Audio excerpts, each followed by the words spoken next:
अक्टूबर 2025 में लिथुआनिया ने एक ऐसा डिसीजन लिया जिससे हजारों इंडियन वर्कर्स के सपने एक रात में टूट गए। जितने भी न्यू वर्क परमिट एप्लीकेशंस थी वो सारी बंद कर दी गई थी। क्यों? क्योंकि कोटा सिस्टम खत्म हो गया था। जितने भी वर्कर्स एक महीने से वेट कर रहे थे उन्हें ये बोल दिया गया जब अगले साल अप्लाई करना। तो आज इस वीडियो के अंदर लिथुआनिया के बारे में आपको 7 वो चीजें बताऊंगा जो एजेंट कभी भी आपको नहीं बताएगा।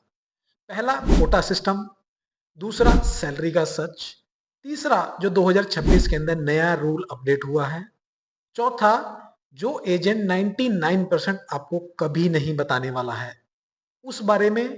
इस वीडियो को एंड तक देखना क्योंकि ऐसा ना हो आपका एक गलत डिसीजन आपके 2 से 3 साल खराब कर दे।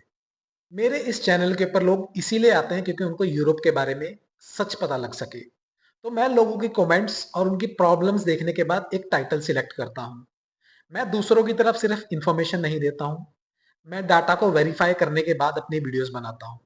तो अगर आपको ये वीडियोस अच्छी लग रही हो तो पहले इसको सब्सक्राइब और लाइक कर देना। पॉइंट नंबर 1, कोटा सिस्टम को समझते हैं। ये कोई भी नहीं बताएगा आपको और ये बहुत इंपॉर्टेंट है। 2026 में टोटल कोटा है 24,706। पूरे देश में इतने ही सिर्फ वर्कर्स आ सकते हैं। तो अक्टूबर में ही लिथुआनिया ने अपने जितने भी न्यू वर्क परमिट एप्लीकेशंस थी वो सारी बंद कर दी थी। क्यों? क्योंकि कोटा खत्म होने वाले थे।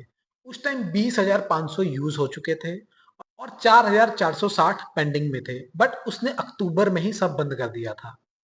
तो जो लोग नवंबर और दिसंबर में अप्लाई करने वाले थे उनकी फाइल्स पहले ही रोक दी गई थी। तो नया रूल ये आया है, जो लिथुआनिया के अंदर जितने भी अपने फॉरेनर वर्कर्स की पॉपुलेशन है वो 1.4% से ज्यादा नहीं होनी चाहिए। ये वहां का लॉ है, गवर्नमेंट ने इसे फिक्स कर दिया है। तो कंपटीशन बहुत ज्यादा बढ़ चुका है। बट फिर भी अगर आप जाना चाहते हो वहां पे, अगर कोटा खत्म होने के बाद भी, तो आपकी मिनिमम सैलरी 2700 यूरो होनी चाहिए और एक नॉर्मल वर्कर के लिए इम्पॉसिबल है, उसको इतनी सैलरी नहीं मिलती है। पॉइंट नंबर 2, अब हम प्रोसेसिंग को समझते हैं जो कि मैं रियल नंबर्स बताऊंगा आपको। लिथुआनिया में जितनी भी कंपनीज हैं उनको ऑफर लेटर देने से पहले एक माइग्रेस के अंदर लेटर सबमिट करना पड़ता है और ये ऑनलाइन होता है। तो कोई भी एजेंट आपको ये बोल रहा है जो माइग्रेस की जरूरत नहीं होती है तो वो झूठ बोल रहा है। तो इस ऑफर लेटर को आने में मिनिमम 7 से 15 दिन लग जाते हैं। प्रोसेस नंबर 2, जो हमारा टेम्परेरी रेजिडेंस परमिट जो आता था उसमें कम से कम 45 to 90 डेज लग जाते थे। बट जुलाई 2026 से अभी सारा सिस्टम चेंज हो रहा है। अब से पेपर सबमिशन सारा कुछ बंद हो जाएगा, सब कुछ अब डिजिटल हो जाएगा और क्यूआर वेरिफिकेशन सिस्टम आ जाएगा। ये हमारे लिए एक अच्छा न्यूज़ है। क्यों? क्योंकि पहले क्या होता था, जो हमारा परमिट होता था वो बाय कुरियर आता था जिसमें काफ़ी डिले वगैरह भी हो जाता था। तो अब जब से ये सिस्टम आ जाएगा तो सारे सिस्टम फास्ट हो जाएगा। Process number 3, employer change. New rules के हिसाब से अब आप जिस भी कंपनी के अंदर काम करने जा रहे हो, आपको चाहे वो कंपनी पसंद नहीं आती है या आपसे वहां ज्यादा काम कराया जाता है या आपका एम्प्लॉयर बहुत रूड है आपके साथ और आप ये सोच रहे हो जो आप कंपनी चेंज कर लो, तो आप वहां पे 6 महीने से पहले कंपनी चेंज नहीं कर सकते हो। अगर आप 6 महीने से पहले कंपनी चेंज करने के बारे में सोचोगे तो आपका परमिट कैंसिल कर दिया जाएगा। तो 6 महीने का पेशेंस आपको वहां पे रखना पड़ेगा और उस एम्प्लॉयर को झेलना पड़ेगा। Process number 4, verification. लिथुआनिया का एक पोर्टल है, माइग्रेस, जहां पे आप ये चेक कर सकते हो कि आपकी एप्लीकेशन सबमिट हुई है या नहीं हुई है। तो अगर आपको चेक करना है तो आप अपना माइग्रेस का रेफरेंस नंबर लेके आप चेक कर सकते हो। अगर आपका एजेंट वो आपको रेफरेंस नंबर नहीं देता है तो आप यहाँ पे समझ जाओ कि आपकी फाइल अप्लाई नहीं हुई है। अब बात करते हैं हम सैलरी के ऊपर। तो ये पॉइंट थोड़ा ध्यान से सुनना क्योंकि ये चीज ना एजेंट से कोई पूछता नहीं है। तो जो न्यू अपडेट के हिसाब से लिथुआनिया की जो ऑफिशियल सैलरी होएगी वो 1150 तक होती है। बट यहाँ पे वहाँ टैक्स भी कटता है जो कि एजेंट आपको नहीं बताता है। अगर आपकी 1150 सैलरी है तो टैक्स वहाँ पे 30% कटता है। मतलब 800 या 900 इतना ही आपको मिलेगा, शायद इससे भी कम मिल सकता है। तो अपने एजेंट से जरूरी है पूछो ऑफर लेटर के ऊपर जितनी भी आपकी सैलरी लिखी है जो इन हैंड मेरे हाथ में कितनी मिलेगी टैक्स कटने के बाद। और एक चीज बहुत इंपॉर्टेंट, आप उससे पूछोगे जो मुझे अकोमोडेशन कंपनी प्रोवाइड कर रही है या नहीं कर रही है। क्योंकि वहां पे रूम्स बहुत एक्सपेंसिव हैं।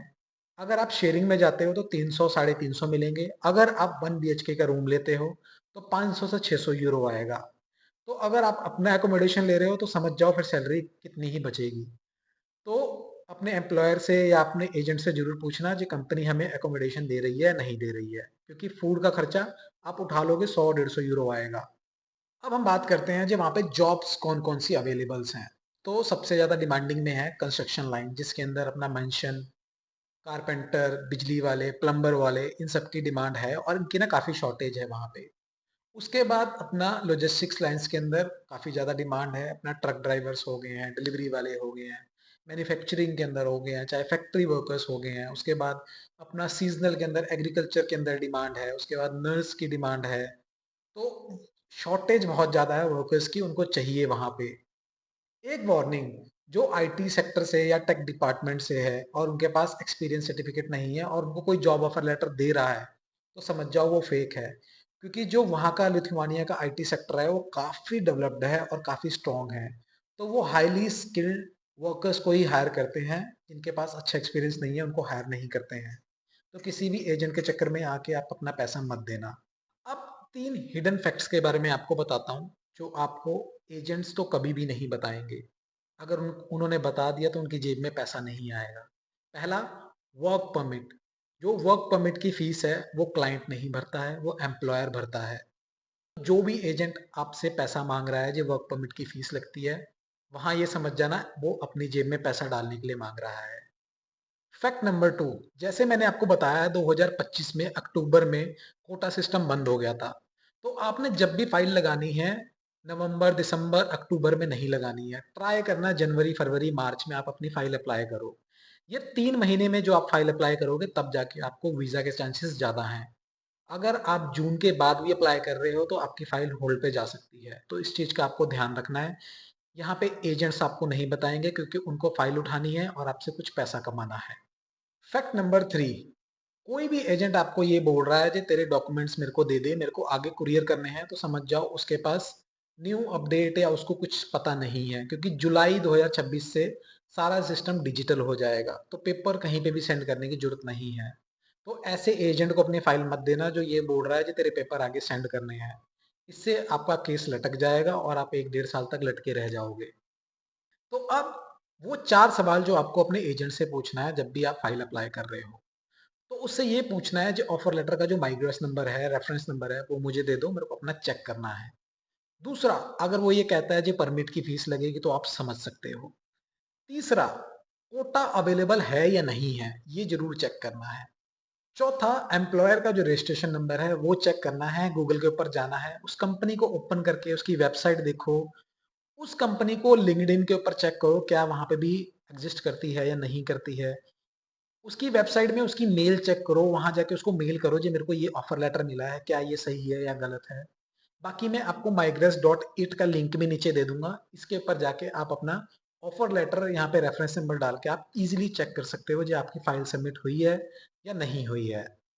तो अगर एजेंट इन पॉइंट्स में से कुछ भी पॉइंट्स में डरता है या हकलाता है बोलने में, तो समझ जाओ उस एजेंट को या तो नॉलेज अच्छी नहीं है, उससे आपकी फाइल काफी सालों तक अटक सकती है, या वो एजेंट आपका पागल बना के आपके साथ स्कैम करना चाहता है। तो बी अवेयर, आपको ये पॉइंट्स पता होने चाहिए जो आपको सामने वाले एजेंट से क्या बात करनी है। तो ये वीडियो यहाँ तक थी। तो मैं जो भी बात करता हूँ डाटा के ऊपर बात करता हूँ, कोई भी यहाँ वहाँ की बात नहीं करता हूँ। तो अगर आपको ये वीडियोस अच्छी लग रही हैं, आपको लगता है जी मेरे पॉइंट वैलिड हैं, मेरी इन्फॉर्मेशन आपके लिए वैलिड है, तो इस वीडियो को लाइक करना और उनके साथ शेयर करना जो सच में यूरोप की साइड जाना चाहते हैं।